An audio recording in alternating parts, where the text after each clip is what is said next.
Hello, my name is Justin the Clue, and I'm here today with Will Sloan. And you're listening to the Important Cinema Club. Breaking news. Hong Kong New Wave Auteur Ringo Lam is dead at 62. 63. So, okay, the fact checkers in our news department have been fired.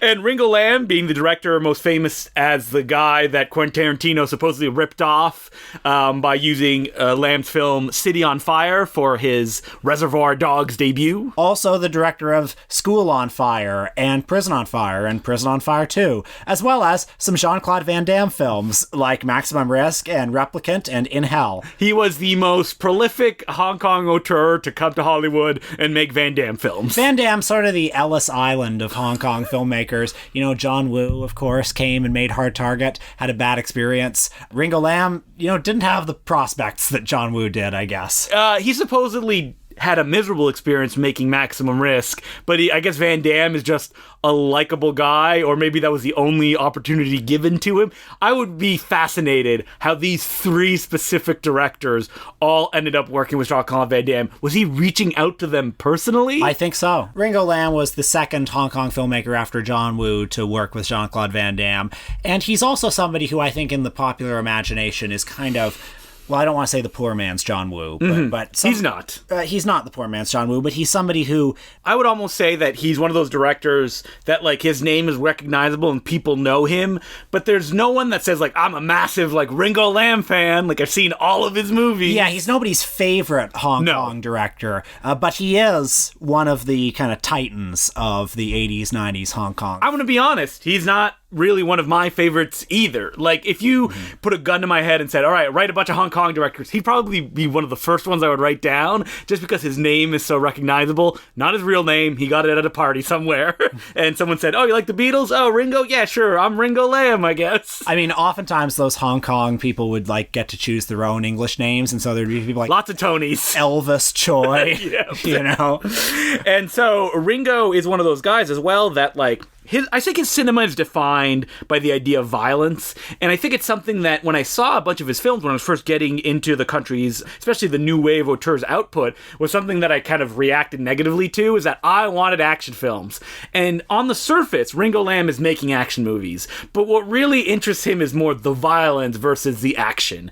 When you hear him kind of described, people will often go to, like, gritty realism and stuff like that. And compared to John Woo, whose action movies are so kind of operatic. Yeah. Ringo Lam's are gritty and kind of unpleasant.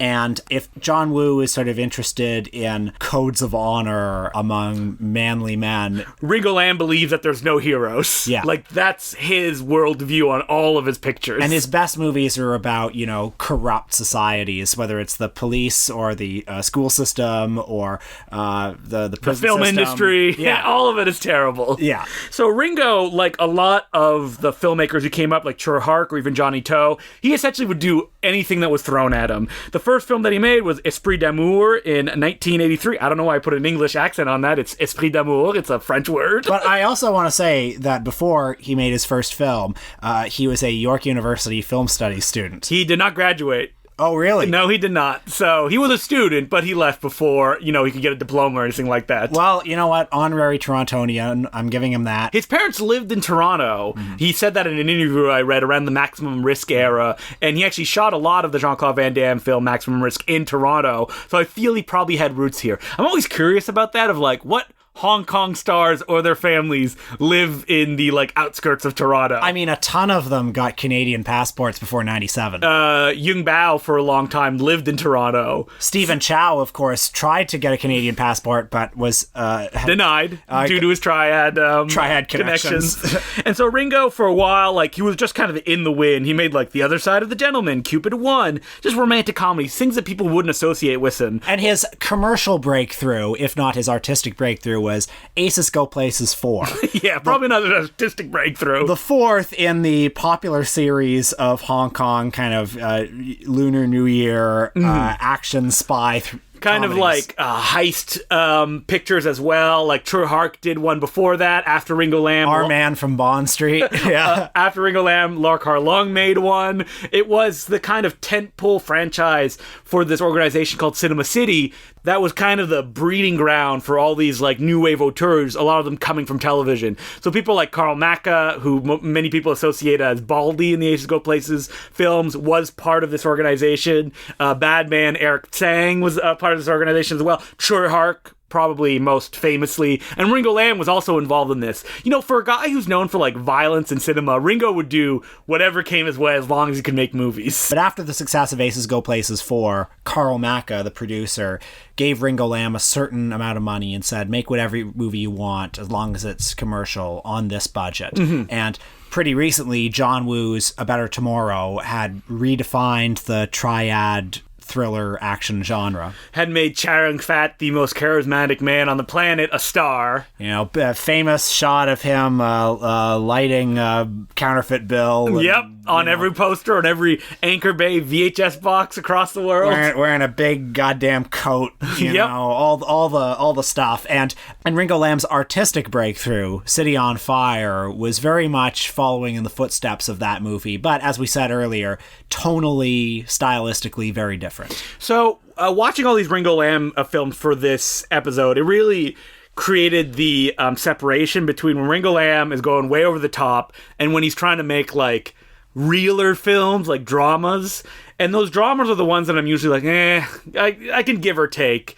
And like City on Fire is in that drama level. I remember going to a comic book store in Ottawa and buying it on VHS. And like my mind was blown. I was like, oh my gosh, I can't believe I found this movie for sale for probably like a ridiculous amount of money.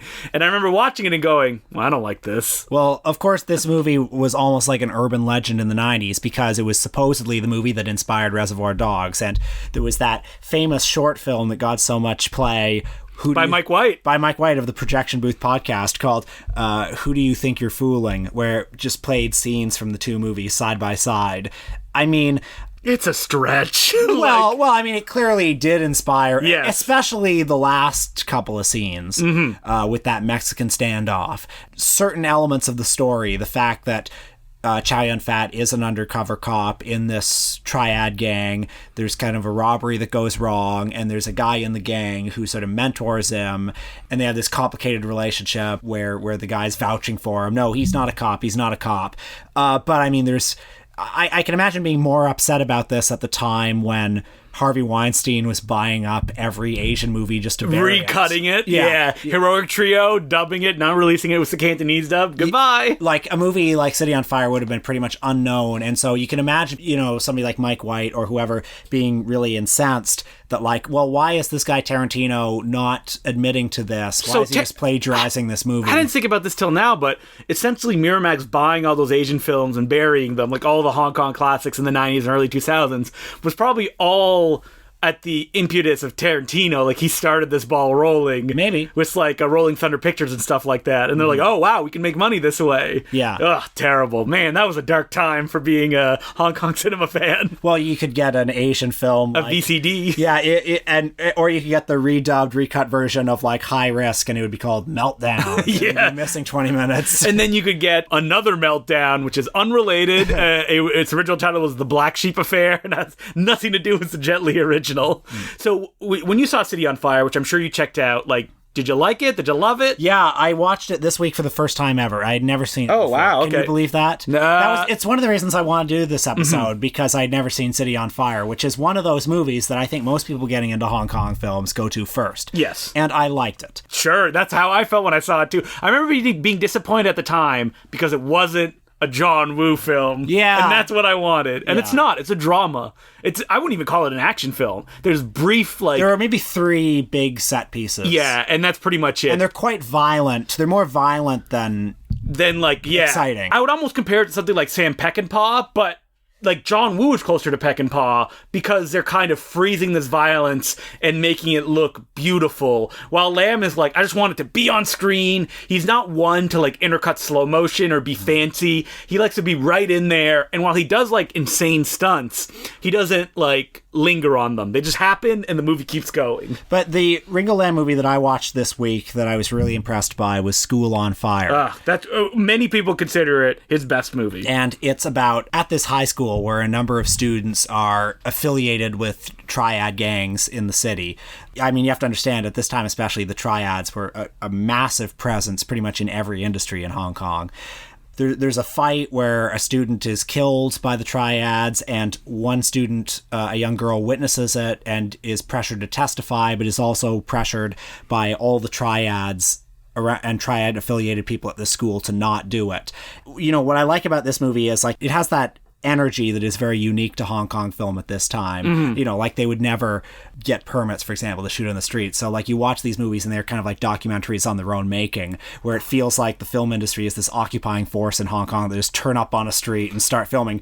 And it uses that energy to create an atmosphere that feels kind of like, it feels genuinely sort of unpleasant and unpredictable, and you always feel like the rug is going to be pulled out from under you.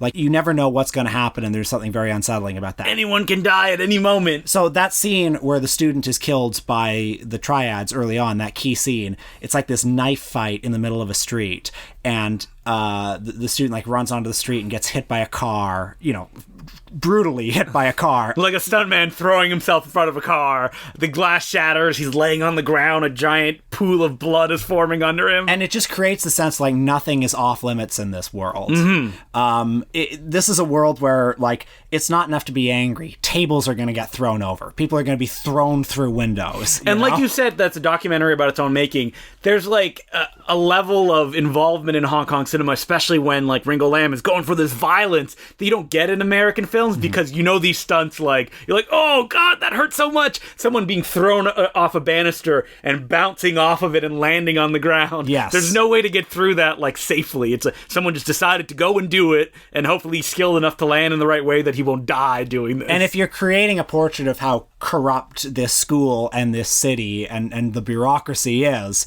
it's a film with just so much cruelty in it, and it seems like there's no limits to how cruel it can get. Like, there's that scene where the triads absolutely humiliate this young girl, like, you know, forcing her to strip in front of them, basically, as they intimidate her from testifying. And then she still gets involved in their organization afterwards. Like anything can happen. There's no limits to the horror. the misery. But it will end with a villain in the film being killed in probably one of the most brutal ways that has ever been captured in cinema.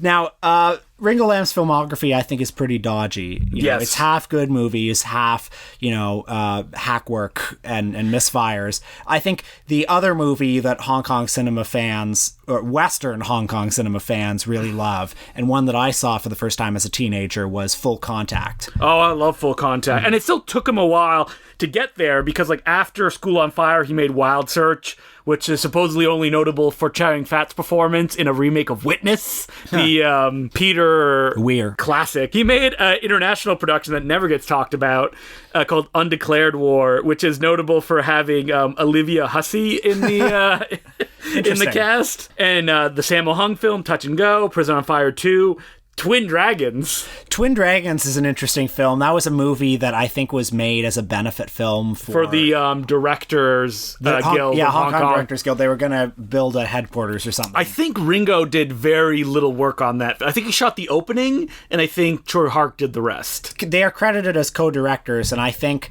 I read an interview with Ringo Lam where he said, you know, you have two strong egos on this movie, and it's like, I asked, should I be the main one or should you be the main one? He said, I'll be the main one. So it's like, okay, I'm here to serve you. It's so weird that, like, Ringo in, like, the Jackie environment, like, the closest Jackie's gotten to that since then is, like, the Kirk Wong film Crime Story, which you feel could have been directed by Ringo Lam. Yeah, you see a movie like Twin Dragons, it stars Jackie Chan at his peak, it's directed by Choi Hark and Ringo Lam, and you're like, yeah, it's fine. Oh boy, here we go. But then you see, like, it's a benefit film, you're like, oh no! Yeah, it's nobody's best work, and it has some really appalling special effects. Yeah, but it has become in my common parlance where I'm like, is it a Twin Dragons-like effect? Yeah. Where they're gonna get close to each other and the screen starts to, like, bend and blur, like they're time cops coming close to each other. It was great when Twin Dragons, like 10 years later, got a theatrical release in America. It got a theatrical release? Yeah, you know, opened in 2,000 theaters. Jackie Chan and Jackie Chan. Because you remember in that movie, Jackie is he's a mechanic. He's twins who were separated at birth. Yeah, mechanic and a pianist. And the American poster had two Jackies. One of them had his fists up, and the other one was holding a violin. Which is great, because he doesn't play the violin in the movie. Why is it Did he have his black shirts on? That from that one photo shoot he did. Yeah. Why, I guess Miramax probably put it out, right? Why did they think that Twin Dragons was the most viable Jackie Chan release theatrically? Because I remember there were reviews coming out where people would be like, these effects are appalling. Mm-hmm. And you wanted to be like, it was made in 1992. It was a long time ago. But, Full Contact, getting back to that one. Which also came out in 1992. I revisited it this week, and it, I think, still works like gangbusters. It's, in many ways, very hard to defend. It's sort of... has everything that like a 13-year-old who likes Hong Kong films wants to see in a Hong Kong film. Lots of wide-angle lenses, Chow Fat in the lead role. Looking really cool. He's wearing like a leather vest with fingerless gloves. And he's on a motorcycle and there's like smoke behind him. And like low-angle shots. Simon Yam as like a very effeminate villain. Anthony Wong doing his like weenie role. There's a smoldering, sexy woman in it who is perhaps a little problematic, I think. But the problematic stuff is also what you like in a movie like this when you're 13. Did you read that this was supposedly based on a Donald E. Westlake novel, like from the Parker series? I didn't know that, no. I don't think it's officially credited. I remember reading that in a Hong Kong movie magazine at one point.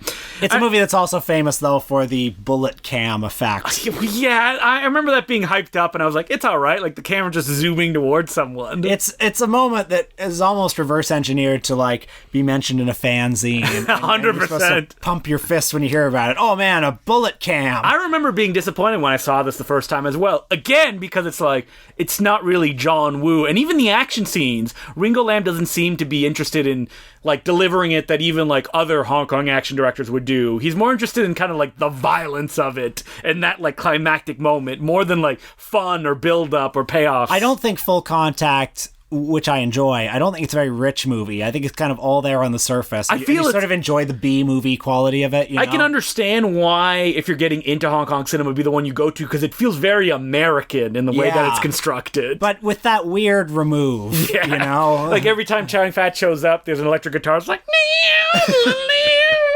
It's like, a lot of the appeal of the movie is like a bit camp. Yeah, 100%. Like, it came out in 1992, but it feels like it was made in like 1986. So, 1997, the Hong Kong handover to mainland China was looming in the 90s. Many of Hong Kong's brightest talent was looking west, trying to find ways to break into Hollywood. And Van Damme came calling, I guess. What better or more prestigious way to break into Hollywood than with the muscles from Brussels himself, Jean-Claude Van Damme, with his Toronto-lensed film, Maximum Risk. There's a decent car chase that is beautiful because it takes place right at Dundas Square. And you see, for all you Toronto heads out there, all the locations that don't exist anymore. Sunrise Records, Sam the Record Man. Oh, yeah. And also just lots of anonymous, like it looks like the Toronto skyline. 42nd Street or something. Yeah. And this is before Yonge and Dundas Square. This is back when it was just like a block of businesses on that street. I mean, look, Maximum Risk, I think I put it in second place of the debuts that were done by Hong Kong directors that happened to star Van Damme. Yeah. So first place, Hard Target, Maximum Risk, and then Double Team, which was disappointing when I watched it recently. Oh, really? I had a great time with Double Team when I saw it, 7 or 8 years ago. I did too, but when I saw it recently. But Knockoff, that's the number one. Knockoff is so good. Well, Knockoff is a pure Choi Hark film. That's like Choi Hark, like raising both middle fingers to whatever producer has to control him. Also Rob Schneider's best film. Oh, yeah, that's right. So, Jean-Claude Van Damme stars as a French cop who is alarmed to discover that he had a twin brother. Oh, man, I hate when it happens. And Van Damme always has a twin or a replicant or a doppelganger of some kind. Or a time double. It's sort of like, it's like Andy Warhol with his multiple Marilyns. It's multiple Van Dammes? Yeah, it's like, because they're all kind of surfacey. I see a poster right here where it's just like Van Damme and all his different guises in all these movies. Yeah. So he finds out he has a twin brother. He gets involved in the Russian-led... Who cares? Like, the plot of this movie doesn't matter. Well, I think it was well directed by Ringo Lam. Ringo Lam, it came with his full contact energy to this, being like, all right, like, I can prove to these, Hollywood screwheads that I can make, like, the best 90s kind of forgettable Van Damme action movie. Mm-hmm. And, like, there's tons of stunts. It's pretty crazy. Van Damme does his thing. Not particularly surprising. Supposedly, Ringo Lam was forced after test screenings to go back and do 3 days of reshoots. And he disowned the film after that. Really? Yeah. I don't know. I don't know what else he would have had, like, changed. I can't imagine the movie being much better or much worse. He said the Natasha Hendricks character, who plays Van Damme's love interest, who only exists to be kidnapped so he can go save her, was much grayer in the film. She wasn't a good guy or a bad guy. Okay. And that audiences kind of reacted negatively to that. So he had to go in and it gets making more of a damsel in distress. Well, it's a slick movie. It's a decent TBS Sunday afternoon 100%, viewing. yeah. And, it feels just a little bit melancholy to watch it because you know that it was all downhill from here for Ringo Lam. I mean, right before this, he had made The Adventurers in Hong Kong, which is a big budget Andy Lau movie, which is supposedly terrible. I've never watched it, and tanked at the box office. So, like, Maximum Risk, it almost feels like his effort to be like, all right, I can do this, I can prove this.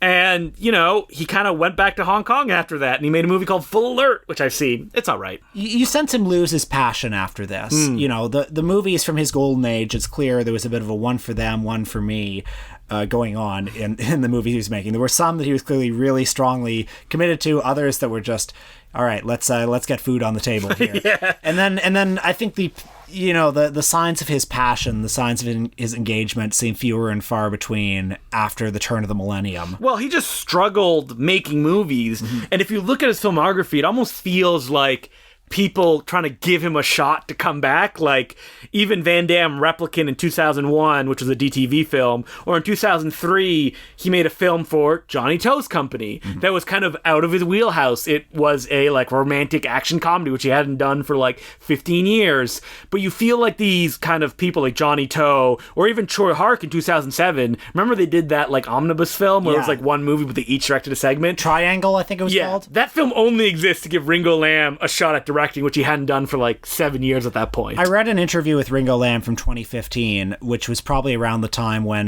Wild City, which was his comeback film, quote unquote, came out. It's fine. He was saying something like, "Oh, I look back on my old films and they're so violent. I mean, I know, right? Yeah. There was real anger in his early films. There was genuine, like, bad feeling, and you can kind of sense him trying to go back to, like, his Cupid One days, or like, be like, I can be a commercial filmmaker, guys. Well, in his older age, he clearly didn't have that anger anymore. He didn't have that same bad feeling. I mean, we both saw his last picture, Sky on Fire. What a stinker. Big ol' snooze, and it felt sad. And he just didn't really have that much to say anymore. But, the man can't be denied. And I think he has films that are considered like masterpieces. City on Fire, he was nominated, and for a lot of his other films, multiple times for Hong Kong Movie Awards. So it's not like he was toiling in the background hoping for a shot. Like, he was recognized for the pictures that he made. And I would certainly recommend the people check out especially School on Fire, which is a really ferocious piece of work. I would 100% recommend a film that we haven't mentioned yet called Burning Paradise, which came out in 1994, which is one of my favorite wuxia pictures. So, like, kind of not really flying swordsman, but kind of like Once Upon a Time in China-ish. It's actually a Fan Se-yuk movie produced by Choi Hark, but directed by Ringo Lam. And essentially what he does is he takes these, like, high-flying wirework martial arts films, and it takes place all in a cave, and it's the most violent, like, kung fu film you've seen since Story of Rikyo. People's arms are chopped off, heads are lopped off. It's almost hilariously violent. It was giving a category 3 rating when it came out because it was so violent. It's, again, it almost feels like Ringo Lam going like, fuck you, when he forced to make, like, whatever was popular at the time, which was a kind of passion that obviously disappeared as he went on with his career. Now, I'm a little sad I didn't watch In Hell, which was his last Van Damme movie. AKA the Van Damme with a beard movie. I mean, I've heard that it's very dark and violent, so maybe it's got a bit of that. Maybe it's got a bit of that DMX feeling, Yeah. Oh, you mean a little bit of that cradle to the grave? No, I'm talking about you. I know. That thing Kanye said. Oh, I don't remember that. Kanye West had a tweet maybe a year ago. All his tweets are great. But he had a tweet where he said, "Music is so watered down these days. I miss that DMX feeling." And I'm hoping In Hell has some of that DMX feeling. Well, you know what? One day, I remember I saw it when I worked at a video store, and I went, man, it's fine, but maybe it's great, and I just wasn't paying attention enough. Anyway, rest in peace, Ringo Lam. So, as per usual, you can send us letters at importantcinemaclubpodcast@gmail.com. And this week on our Patreon, in special honor of Will's 30th birthday, old man Will Sloan, we talked about our favorite movies from 1989. Including Surgikill by Andy Milligan. Will Batman get discussed? I don't know. You have to listen to find out. So that's $5 a month, and you can become a Patreon subscriber at www.patreon.com/theimportantcinemaclub. And hey, where can they write us letters? They can write us letters again at importantcinemaclubpodcast@gmail.com. Now, next week on the podcast, we are going to be talking about Quebec popular cinema. And I know people are like, wow, yes, finally! No, I know, probably not that exciting, but it's genuinely interesting as a phenomenon that they have their own film industry. Canada doesn't have its own film industry. I mean, it has a film industry of sorts, but, you know, since we are in such close proximity to the U.S., we are so culturally similar to the U.S., we just watch American movies. Yeah. Quebec is its own distinct identity. They have their own star system. They have their own box office hits. They have a thriving film industry in Quebec. I think I looked and there was 80 plus Quebec films that were released last year, mostly for the Quebec market. Do you remember that time when we were at the Canadian Screen Awards and the... Yes, I do remember exactly every year they give a Golden Reel Award. For the movie that made the most money and was Canadian. And the winner that year was a movie called The Three Little Pigs 2. And when the host said that, there was like a chuckle in the audience. I think because they thought it was a joke. But no, they just never heard of it. It had only been released in Quebec. And the producer got on stage and said, well, I guess I should expect that the most popular Canadian film did not get any other awards. Hey, wait, what won that year? Who knows? It was probably like Maudie or something like that.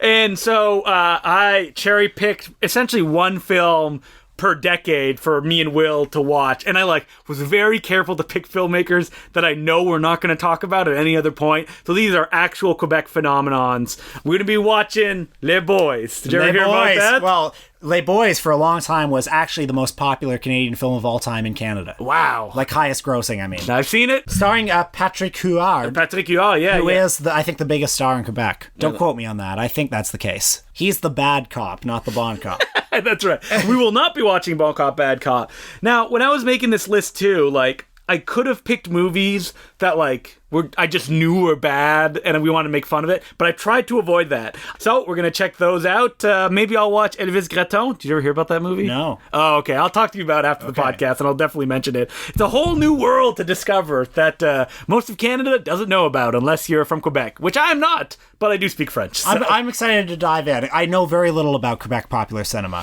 So until then, my name is Justin Glue. I'm Will Sloan. Thanks for listening. Well, Justin, it's Hollywood's biggest night. All right. Will, get out of my way. We need to do some back matter stuff. We need to break this glass in case of emergency, a.k.a. we have nothing else to talk about. It's the Golden Globes tonight. I'm sure by the time you hear this episode, you will know who the winners and losers were. Are you looking forward to all the tweets in your thread of people being like, I can't believe this happened or this person won? I haven't watched the Golden Globes since I was in high school. When did you make that decision? It wasn't so much a decision, even. Because you line up for the Oscars. I do line up for the Oscars. Excitedly. Why not the Golden Globes? Because it doesn't mean anything? Yeah. I mean, the Oscars don't mean anything either, but the Golden Globes seem especially egregious to me. Why? They're stupid. It's this group of hack journalists, not even journalists. That nobody reads. Nobody knows who they are, and all they are just people who want to get a selfie with celebrities. And the nominees every year attest to that. I mean, well, okay, it's such a cliche to bring up when the time in the 80s when they gave Best New Star to Pia Zadora after her billionaire husband flew them out to Las Vegas for a all expenses paid weekend retreat. Man, but looking over of the stuff that's nominated, it's not going to even really be a very strong year when it comes to the Oscars. What are people going to fall on their sword for? Bohemian Rhapsody? Yeah. Are they going to, welcome Bryan Singer back? Do you think he'll get up and to give a speech? Listen, we can all make mistakes. But Adam McKay is nominated for Vice. Oh my God. I mean, some of these movies that are nominated, I don't know. I mean, controversy has swirled around the Academy Awards this year because of America's sweetheart Kevin Hart, who has been in the news for his homophobic comments and, refusing to apologize for them, and he's not going to host the Oscars. And it's interesting that nobody wants to host the Oscars. It's not interesting, but for the purposes of this conversation, it's interesting that nobody wants to host the Oscars, and yet the Golden Globes every year get interesting hosts. Yeah, it's because, this is basically chiseled in stone, is that the Golden Globes are fun. The Oscars are not for people. Right. It's a party where you can get drunk at a table and you can essentially chit-chat with people if you don't want to pay attention to what's going on. We've been to award ceremonies. Canada's biggest film award ceremonies. Which we hope to host one day. And it's boring, right? Yeah. It's boring. Yeah. So, the idea of having to sit at the Oscars is terrible for me. I wouldn't want to do it. But the Golden Globes, sure, why not? Yeah. Are you putting bets down? You gonna collect a little cash? So I'm gonna we're just gonna read out all the lists. You know what I'm gonna do? I'm gonna drop some predictions about what I think is gonna win. So best picture, and remember, folks, you will know who the winners are. So you can call us fools or savants. So if your Oscar pool is still going on, you should maybe not take my predictions. You should instead look what the winners actually were. It doesn't fucking mean anything. And bet on those in your Oscar pool that extends beyond the winners being announced. Best picture, I predict... A Star is Born. Is going to A Star is Born. Best picture, comedy or musical. Oh my God. Vice. I predict Vice. Green Book. Best is Green Book a comedy? Best actor. I say it's gonna be Rami Malek, Bohemian Rhapsody. Yes, 100%. Best picture by an actress in a drama, Lady Gaga. Not only because it was the most popular movie, but also because she's famous. And look at the other choices: The Wife, The Destroyer, a film nobody watched. Did that even come out? Can You Ever Forgive Me? And A Private War. Best performance by an actor in a comedy is, of course, Christian Bale in That Rib Tickler, Vice. Hey, have you seen Vice yet? Not yet. Oh, wow. Shocking. You're saving it for Michael and us? I don't know. I don't really want to see it. It looks like such a chore. Best picture by an actress in a comedy. I think Olivia Colman has got this one in the bank. Wait, who are the other choices? Well, there's Mary Poppins, and there's Constance Wu, and there is The Eighth Grader, and there is Tully herself, Charlize Theron. Tully. She does not play Tully. It's another character whose name is Tully. Best director of a motion picture. I think Alfonso Cuarón will take it. Oh my God. Are we going to go through this whole list, Will? But, folks, at the end of the day, the real winner is... The audience. The audience.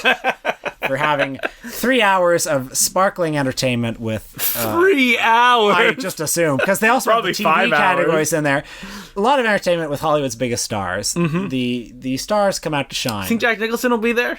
No, I think he's too old. I think he's he doesn't. But doesn't he need to take that Mickey Rooney at the Oscars? They would always cut away to Mickey Rooney, and they're like, "Oh yeah, he is still alive." Shouldn't they put Jack Nicholson in a balcony somewhere? I think Jack Nicholson is a big enough star that he doesn't need the attention like Mickey Rooney did. Okay. Well, Golden Globes, you have our predictions. I hope we were right. Who cares? And you know what? You can take that to the bank. To the blood bank.